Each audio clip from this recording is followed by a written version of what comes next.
Assalamu alaikum. Nazarыңызda Desin TV YouTube kanalı. Sizler менен мен блогер Бакыт Сулайман. Достор буйруса, Кудайым жол берсе, эрте менен мен Баткенге жол тартамын. Кече күнү Абдул Хамид деген инибиз акча которгон экен 1000 сом. Бүгүн дагы бирөөсү которду. Мен тилекке каршы аты жөнүн тактай албай калдым. Алла разы болсун. 2000 рубль болуп калды. Буйруса дагы кимдир бирөөлөр которот болушу мүмкүн. Ушуну менен деле эконом кылып эптеп барып келүүгө болот, достор. Ушул Баткендин Лейлек району жагына өтүп, Арка, Максат, негизи бир нече күн ушундай кыдырып, элдер менен ачык сүйлөшүп, баягы курулуштар кандай болуп жатат, ушулар жөнүндө маалыматтарды алып, сиздер дагы муну кыл, аны кыл деп айтсаңыздар, ошол нерселерди аткарууга белсенип бара жатамын.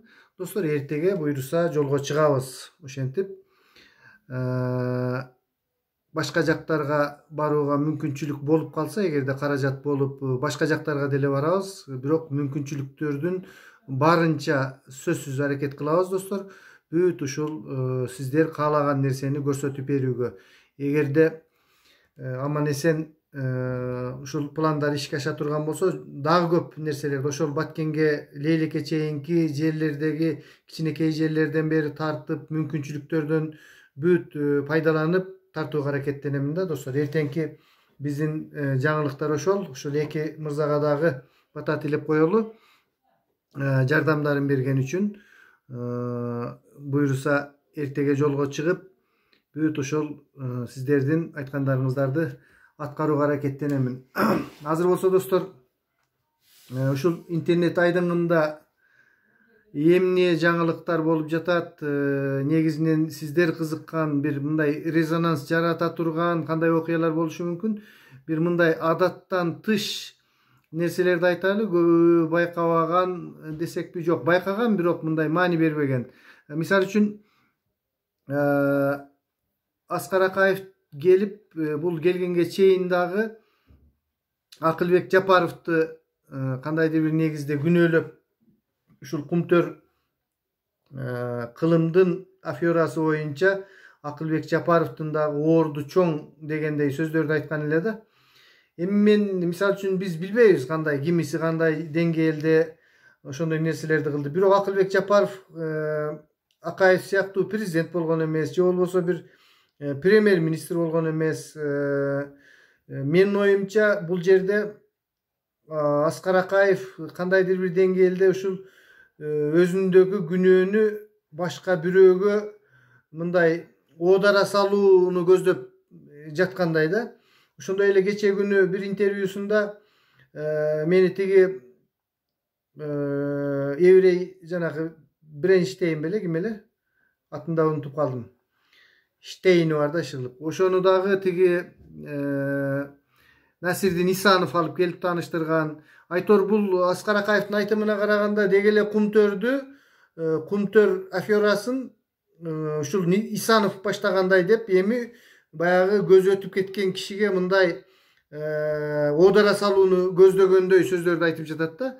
Бул киши Москвада отуруп алып, ал кезде балким бияка келемин, ушул Акылбек Жапаров менен жүзмө-жүз сүйлөшүү болуп калат деп ойлобосо керек.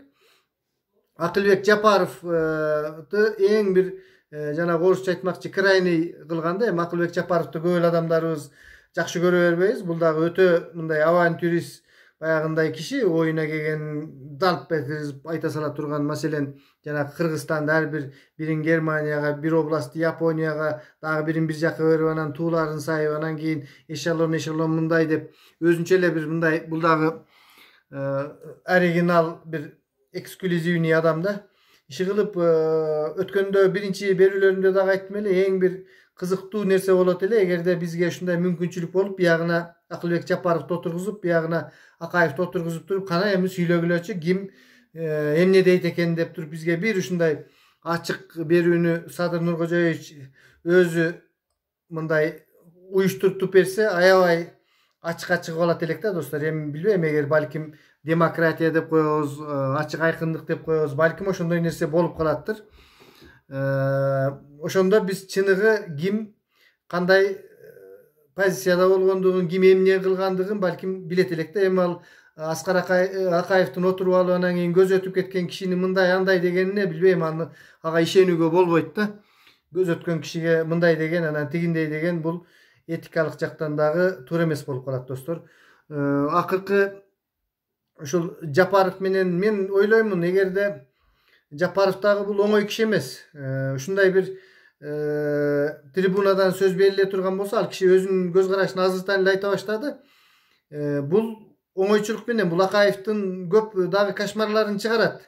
Ошол нерсе сөзсүз чыгыш керек да. Муну мындай сый урмат почет менен алып келип анан почет менен узатып кое тургандай бир көрүнүп калды. Бирок андай кылбаш керек. Бул киши өзүнүн жазасын эгер кылган болсо, мына Акылбек мырза дагы тек койбой чакырып туруп, уюштуруп, ошонун бетине коюп, макул камалбасын, башка болбосун, бирок ушуну элдин көзүнчө мындай мойнуна коюп коюш керек да, мындай кишилердинчи. Акаев эмне? Президент болсо болду, макул. Биз аны президент катары тааныйбыз алгачкы, бирок адам катары кылган күнөөсүн элдин алдында мойнуна алыш керек, кечиримди сураш керек, тизелеп, чөгөлөп керек болсо. Бул киши жок, баягындай эле анан акыл үйрөтүп, анан мынтиш керек, анан тигинтиш керек, анан ыраазымын, анан кийин мындай, бул вопрос чабылды, бул жөнүндө кийин айтам деген сөздөрү менен бул номери өтпөйт да достор. Анан бул жерде жанакы Темир Сариевдин камалып калгандыгын дагы ушул Акаевдин келгендигине байланыштырып жатышат. Менин оюмча бул жерде Темир Сариевке бул киши каршы мындай нерсени бербесе керек. Анткени бизде мындай трайбализм, регионалдык клан деген бар. Темир Сариев дагы биз жок дейбиз, биз баарыбыз андай мындай жок, мындай деп азыр мени сындашыңар мүмкүн. Жок, бизде ушундай чын эле регионалдык мындай бирине бири жардам берүү трайбализм бар да. Темир Сариев дагы чүйдүн кулуну, ошол эле Аскар Акаев дагы чүйдүн аксакалы да, мындайча айтканда. Бул жерде бир жанагындай чүйдүн кандай десек, тың чыкмалары, бизде аябай көп да чүйдөн генералдар чыккан, чүйдөн кыйындар чыккан. Булар деле мындай Аскар Акаевди, эгерде Аскар Акаев ошол өзүнүн мындай жердешине ошондой нерсени кыла турган болсо, анда муну элден чыгарып коймок да. Бул жерде достор, менин оюмча Темир Сариевдин камалышына Аскар Акаевдин тиешеси жок. Аскар Акаевдин концерти мына азыр келди, тосуп алды, чуу болду, ой деп коюп мынтип жүрөт жыргап. Акырындан башталат. Эртең бүрсү күнү балким Жапаров чакырат, башка болот. Анан кийин бул кишини олуктуруп койду болуш керек, ушу депутат кылабыз. Ошон үчүн анан жанагындай өзүнүн пиар компаниясы башталып, анан айтты го, мен ушул жигитти адвокат кылып алдым деп. Ошол адвокаттар айтып аткандыр, балким депутатка коюңуз, анан сизди мындай деп ошентип өрөкүптөрүп койду. Ошон үчүн бул киши жарандыгы жок, анан орустун жарандыгы жок, чыныгы кыргыздын мындай, анан тигиндей деген сөздөр башталды да. Ушул акыркы нерселер боюнча ушул дагы жаңылыктар достор. Анан буга байланышпаган кандай дагы сөздөрдү айтсак, могу кечээки күnkү биздин спортчулардын олимпиадалык оюндарда өзүн көрсөткөндүгү, Айсулуу Тыныбекованын утулуп калгандыгы жөнүндө,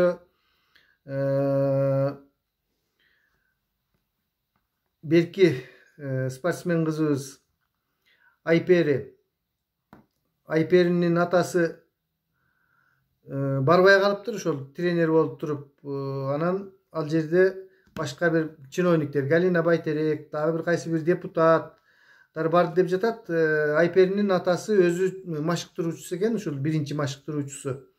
Анан дагы таң калыштуусу, жанагы машыктыруучуга дагы акча берилет деп атат. Эгер макул барбаса дагы жок дегенде ошол жанакы сыйакысы берилип калса, мындай кичине адилеттүү болот эле да.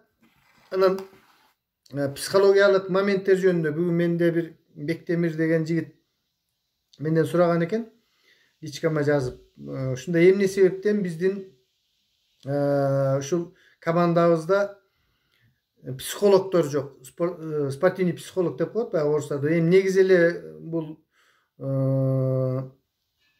современный мирде, могу заман кандай деп коет, заманбап жашоодо дейбизби, современный кандай. Ушунда баардык эле жакта азыр психологдор аябай көп да. Мен дагы өзүм мисалы үчүн психологияны көп окуймун. Виктор Франкл, Şu okşogon psikologдордун eski эмгектерин көп караймын да. Абдан спортто, маселен, ушул биз дене тарбия институтунда окуганбыз. Силер айтмакчы физрук. Психологический, ушу психологиялык жактан даярдоо аябай спортто өтө чоң мааниси бар да. Бул баягы таймаш башталаардын алдында предстартовое психическое состояние деп коет. Ошондойлордо жайгаштыруу боюнча кайра спорттон кийин кайра восстановление болгондо деле бул биз негизинен бизди психологиябыз башкарат да, ушул мээбиздин эмеси менен. Анан эмне себептен ушу психолог жок биздин командада? Бул чоң бир кемчилдик.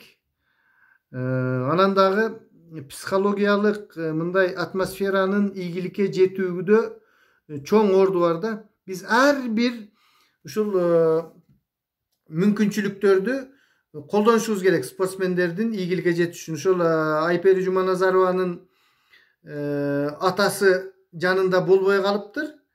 Бир жагынан тренер экен, экинчи жагынан ал киши барып деле көрүп келсе бул жакшы болмок. Эч кандай ал киши ашыкча звено болмок эмес да. Балким ошол атасынын жоктугунан дагы бул жерде бир баягы үйрөнүп калган, дайыма жанында жүргөн адам жок болсо, бул дагы кандайдыр бир ошол Айпери кызыбыздын финалга жетпей калышына таасири болушу мүмкүн да. Эми коло медалды алды, жакшы. Ага деле жетпей жүргөн адамдар бар.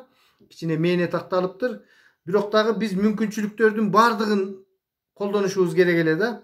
Бул жерде ушул чоң одоно биздин спортсмендердин психологиялык даярдыгына көңүл бурбагандык, бул дагы болсо биздин келечекке сабак боло турган нерсе да. Биринчиден психолог болуш керек жанында, экинчиден ошондой тренери болобу, башкасы болобу жанында жандап жүрүш керек да. Эмне себептен могу UFC'нин чемпиону Хабиб Нурмагомедовдун атасы, тренер, өзү жанында жүрчү эле. Атасы бүт алып барып, каякта болбосун даярдап, жанында жүргөн. Ошол жакшы ийгиликтерди дүйнөнүн биринчи ушул ММА боюнча биринчи жеңил салмактагы UFC'нин чемпиону деген курду тагынган да. Мына атасы кеткенден кийин бул киши спорттон, чоң спорттон кетти. Мына кече күнү Кыргызстанга келди го. Ошол киши ушул атасы ааламдан өтүп кеткенден кийин ковид болуп спорттон кетти да.